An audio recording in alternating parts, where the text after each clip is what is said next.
방송인 후지다 사유리 씨의 비혼모 논란이 수그러들지 않고 있습니다. 현재 사유리 씨는 엄마 사유리라는 제목의 유튜브 채널로 동영상을 게재하고 있는데요. 영상마다 많게는 200만 건 이상의 조회수를 올리고 있습니다. 최근에는 사유리 씨가 서양인 정자를 기증받았다고 밝히기도 했습니다. 파란 눈의 예쁜 아이의 모습도 공개를 했고요. 언론은 이런 내용을 확산하고 비혼모 논란은 줄지 않고 있는 모양새입니다. 한 언론에 보도된 내용을 몇 줄 인용해 보려고 합니다. 제가 그대로 읽어보겠습니다. 사유리 씨의 SNS 글에 일주일 만에 댓글이 3,800개가 달렸다. 대부분 응원하는 내용이었다. 비슷한 고민을 했다는 댓글 속 누군가는 그의 선택을 두고 한국 여성이 속으로만 삼켰던 질문이라고 표현하기도 했다. 비혼 출산이라는 유명인의 결정에 많은 이들, 특히 여성들의 지지가 이어졌다. 그의 말대로 여성들의 폭발적 반응은 어쩌면 자연스럽다. 생애 과업으로 여겨졌던 결혼을 기피하는 이들이 늘고 있기 때문이다. 사유리 비혼모 논란이 단순한 해프닝으로 끝나지 않는 것은 통계로도 입증이 됩니다. 실제로 만 13세 이상 38,000명을 대상으로 한 통계청의 2020년 사회조사 결과를 보면은요, 결혼을 해야 한다고 생각하는 사람이 전체의 51.2%, 절반 정도에 그쳤습니다. 남자는 40.8%, 여자는 22.4%만이 결혼을 필수라고 생각을 했습니다. 여자들은 훨씬 적습니다. 전체 응답자의 10명 중 3명꼴로 결혼하지 않고도 자녀를 가질 수 있다고 답변을 했습니다. 즉, 통계적으로 10명 중 3명의 여성은 사유리 씨의 선택을 할 수 있다고 대답을 했다는 것입니다. 이런 면에서 비혼 출산에 대한 기독교적 시각에서 개념을 정립해야 될 필요성이 매우 절실하다고 볼 수도 있습니다. 우선 비혼 출산의 정의는요, 남편 없이 아이를 갖는 것입니다. 따라서 이것은 일녀 밀녀의 결합을 골자로 하는 전통적 가족 개념이 아니죠. 그런데 일녀 밀녀의 결합을 전제로 한 이른바 전통적 가족의 구성은 성경적인 명령이라는 것을 그리스도인들은 잊어서는 안 됩니다. 예수 그리스도께서는 이것을 여러 차례 강조하셨죠. 마가복음 10장 6절로 창조 때로부터 사람을 남자와 여자로 지으셨으니 이러므로 사람이 그 부모를 떠나서 그 둘이 한 몸이 될지니라. 이러한즉 이제 둘이 아니요 한 몸이니 그러므로 하나님이 짝지어 주신 것을 사람이 나누지 못할지니라 하시더라. 마가복음 10장 10절로 집에서 제자들이 다시 이 일을 물으니 이르시되 누구든지 그 아내를 버리고 다른 데 장가드는 자는 본처에게 간음을 행하며 또 아내가 남편을 버리고 다른 데로 시집가면 간음을 행함이니라. 예수님은 히브리적 전통에 기초한 일부일처제를 강조하셨습니다. 남녀의 하나됨을 창조의 원리라고 말씀하신 것이죠. 결혼은 아담과 이브의 일치된 연합으로 보신 것입니다. 성경의 다른 말씀 역시 마찬가지입니다. 일이라 밀려 아담과 하와의 결합을 기초로 기술되어 있습니다. 불가항력에 의한 아버지 없는 비혼모 가정, 어머니 없는 비혼부 가정이 아니라 인간이 의지를 가지고 아버지 없는 가정을 선택하는 것은 성경적인 것이 아닙니다. 반성경적 질서는 동성애 낙태처럼 현실 사회에서 많은 문제점을 낳습니다. 첫 번째, 기증받은 정자의 안전성 문제가 생길 수 있습니다. 정자 기증이라는 것은 장기 기증과는 달리 특수한 정밀 검사를 하지 않습니다. 건강한 젊은 남성으로서 간염, 매독, 후천성 면역 결핍증 등 성병이 없으면 되죠. 전혀 모르는 남성 기증자의 질병 상태나 신체적, 정신적 결함을 알 수가 없습니다. 게다가 근친혼의 우려도 나올 수가 있죠. 두 번째로, 태어난 아동의 권리 문제가 뒤따릅니다. 이게 사실은 가장 큰 문제 중 하나라고 볼 수 있는데요.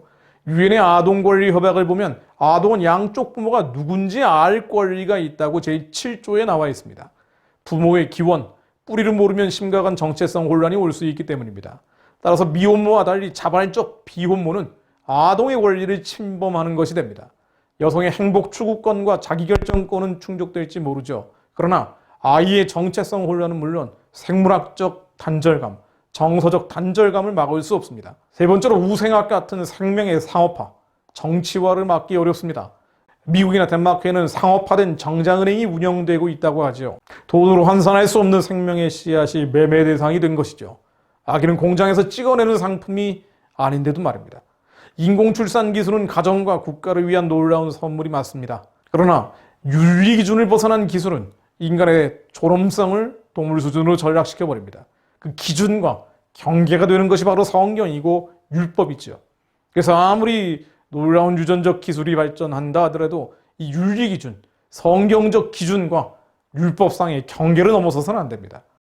네 번째, 비혼모 확산이 불러올 사회적 파장의 문제가 생깁니다. 정영애 여성가족부 장관 후보자는 22일 국회에 제출한 인사청문회 서면 답변 자료에서 사유리 씨의 비혼 출산과 관련해서 다양한 가족에 대한 차별이 없어야 한다는 입장을 밝혔습니다. 왜 다양한 가족이라는 개념이 나왔을까요? 소위 비혼모 출산에 대한 법제도 개편의 주장과 같은 흐름의 발언이라는 것입니다. 이 비혼모 출산에 대한 법제도 개편이라는 것은 이암 일녀의 결합을 골자로 한 전통적 가족제도를 대체하는 이른바 다양한 가족제도를 허용하자는 것이죠. 그래서 이 다양한 가족제도라는 언급이 나온 것입니다. 그런데 이 다양한 가족제도의 허용이라는 것은 소위 다양한 형태의 가정, 즉 동성결혼을 통한 가정, 이부다처를 통한 가정, 이처 다부를 통한 가정, 이른바 셋 이상의 사람이 가정을 이루는 폴리아모리 등의 차별을 막아야 한다는 논리로 지금 통용되고 있습니다. 이것이 차별금지법 제정의 근거로도 활용이 되죠. 당장 비혼 출산의 확산은 동성애 커플이 자신의 정자를 대리모 난자를 통해서 아이를 얻는 길도 열게 합니다. 전통적 가족 개념의 부정은 기존 사회 질서를 훼손하는 일종의 트리거, 방아쇠가 된다는 것이죠. 비혼 출산은 사실 인본주의 이데올로기의 산물입니다.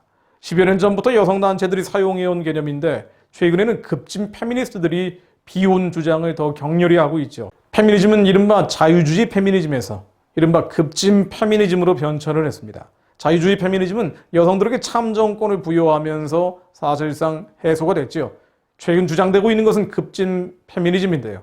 이것은 네오마르크시즘의 뿌리를 두고 있는 이데올로기입니다. 이들은 여성 해방이라는 것이 남성의 권력을 보장하는 가부장적 가정질서 해체를 통해서 가능하다고 주장을 하죠.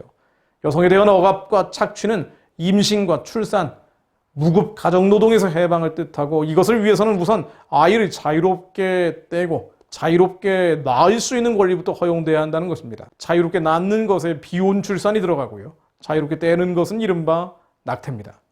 이것이 진정한 성해방이라고 가르칩니다. 예를 들면 제2의 성이라는 책을 썼던 시몬 르보부아르는 임신은 불구가 되는 것이고 태아는 기생생물로 살덩어리에 불과하다라고 주장을 했죠. 레디컬 페미니즘의 문을 열었던 사람입니다. 하나님을 두려워하지 않는 똑똑한 이들의 주장은 결국 하나님을 대적하고 맙니다. 마가복음 10장 6절 말씀 선포하고 다시 기도하고 마무리하려고 합니다. 창조 때로부터 사람을 남자와 여자로 지으셨으니 이러므로 사람이 그 부모를 떠나 그 둘이 한 몸이 될지니라. 이러한즉 이제 둘이 아니요 한 몸이니 그러므로 하나님이 짝지어 주신 것을 사람이 나누지 못할지니라 하시더라. 하나님 성경의 모든 질서와 기준이 허물어지는 시대를 저희들이 살고 있습니다. 그러나 한국 교회가 저희들이 주님의 율법과 계명을 지키는 거룩한 나라로 회복되게 하옵소서. 우리의 다음 세대가 성경적인 남녀관, 성경적인 가정관을 갖게 하시고 선교하는 나라로서 주님의 사명을 감당하게 하옵소서. 저희들이 그런 거룩한 자들이 되게 하옵소서. 예수 그리스도 이름으로 기도했습니다. 아멘.